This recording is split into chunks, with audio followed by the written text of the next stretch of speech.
юу яач. Үснэгт ингэж бичихээр адилхан. За эхнийх нь x1 тэнцүү энэ чи шулуу энэ битнэрт хоёрлцэг гэж хэлдэг. X тэнцүү 1 үед. Тэгэхээр одоо энэ функцийн хувьд хэд болох юм? Чи тэгж хоёрд энэ x1-д харгалзах y1 чинь хэдтэй тэнцүү? X-ийн оронд орлуулах юм чинь нэгтэл тэнцүү. Эхлээд энэ дэр нь олон цэгийн хэрэг. Одоо дахиад нэг цэг авчих. За энэ дэр 0-ыг авсан ч болно эсвэл сөрөг утга алиг авах чи сонгоо. За чи 0-ыг авъя гэсэн чинь x-ийн оронд энэ юу? 0 гэж. Энийн оронд орлуулж байгаа чинь. За тэгээ энэний одоо битэрийн пункт чи y тэнцүү x гэсэн. За тэгвэл энэ бол энэ координатын тэнхлэгийг дайрсан ийм график шулуун гарсан байна шүү дээ. Энэ шулуун. За одоо энэн дээр хоёлоо нөгөө цэгүүдийг энэ дээр тэр оршихуугүй гэдгийг авах гэдэг. Тэгэхээр энэ дээр ингээд цэг тэмдэглэчихэл да. Энэ. Тэгэхээр одоо энэ А цэг 1 гэж. Энд чи үс үг гэхэлэр x-ийн оронд 1-ийг тавих юм л y-г 1 гарчих гэсэн. За энэ b цэгийг авчи. Тэгэхээр x-ийн оронд 2-ыг орлуулвал y маань 2. За ингээд өөрөө өсөд юм гэсэн үг. 3-ыг авах юм бол x-ийн оронд 3-ыг орлуулах юм бол y нь 3 гарчих. Тгийг орлуулах юм бол энэ d цэг. Тийм бод. За энэ x-ийн оронд сөрөг 1-ийг орлуулвал y нь сөрөг 1. Энийг x-ийн оронд сөрөг 2-ыг орлуулвал y нь сөрөг 2 гарч байна шүү дээ. За энэ ингэсэн. Тэгвэл одоо хоёлоо нөгөө цэгүүдэд тэмдэглэн. А 3 гэж. За тэгвэл 3 гэсэн цэг энд байсан уу? Бай. Тэгэхээр энэ бидний оршиж байгаа цэг маань оршиж байгаа цэгээ улаанаар авч. Энэ цэг оршиж чинь тэгээд том болгоч тэмдэглэх цэг. За эхний цэг чинь л оршиж байна. Тийм ээ? За дараагийн цэг хэд гэсэн? 12. Энэ оршоо. X-ийн оронд 12-ыг өгвөл y нь 12 гарах юм биш үү? Энд биш үү? Тэгэхээр энэ цэг яах вэ?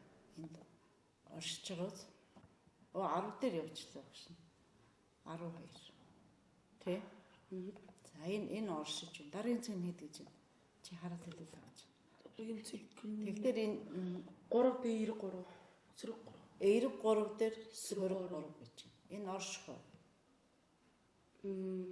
X нь эерэг 3.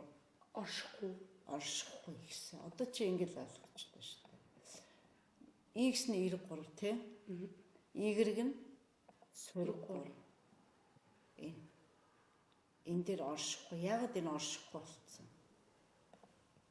Яг тэр энэ y тэнцүү хэрвээ бидний пункт маань y тэнцүү сөрөг x гэсэн бол энэ оршино. Тийм үү? Нөгөө пункт маань хаана орсон? Y тэнцүү сөрөг x гэх юм л оршино. Тийм ээ? За энэ оршихгүй. Дараагийн цэг. Дараагийн сөрөг 5. Энэ оршихгүй. Оршино. Яагаад гэхээр x өөрөө сөрөг байхад y ямар болсон юм? Сөрөг 5 болсон. Тэгэхээр энэ оршиж. За энэ ингэж л хийчих юм биш. Энэ оршин. За. Тэгэхээр тэмдэглэхдээ энэс энэний хооронд энэ үргэлжлэж зурхгүй. Энд чинь нөгөө бодиттой юм байхгүй байгаа байхгүй.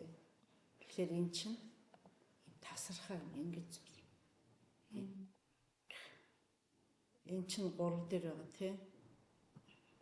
Тэгэхээр эндээсээ аваад энэ тасархай энэ юу бас юм. Тасархай. За энэ дор 3 байгаа тий. За энэ бас тасархай. За зурдаг чи. Чамд шугам байна уу? Шугам. Энийг шугамтай явуулна. Том зураг гэж юу? Юу яач? Сантиметрээр 6 см зурчих чинь 6 чинь 12 болно шүү дээ. Миллиметрээр. За ингэж зурна гэдэг. За одоо ингэж зурчаад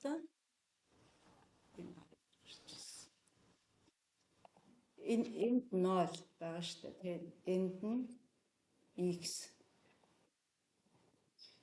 энд сум зураад энд y гэж бичиж. Тэгээд эндээ тэмдэглэх юм бол чи x нь 12 y нь бас хэдэ 12 энэ дээр Ингэж урцуулдаг юм. ер нь стандартаар над номон дээр чинь бас энэ болох дээр сөрөг 5 тэгээд юу басан сөрөг ингэж чи одоо энэ зөв цэг болоод байгаа. Номныхаар ч энэ цэг энэ ямар цэг байсан? B цэг юм байна. C D юм байна.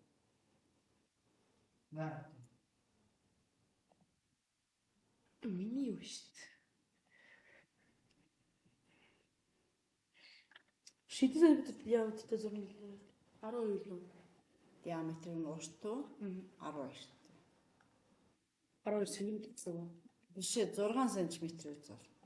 Тэгээд 5 мм-ийг миллиметрээр нэрлэжлээ 12 болж шүү дээ. Энэ сөрөг энэ чинь за ийм юм байна.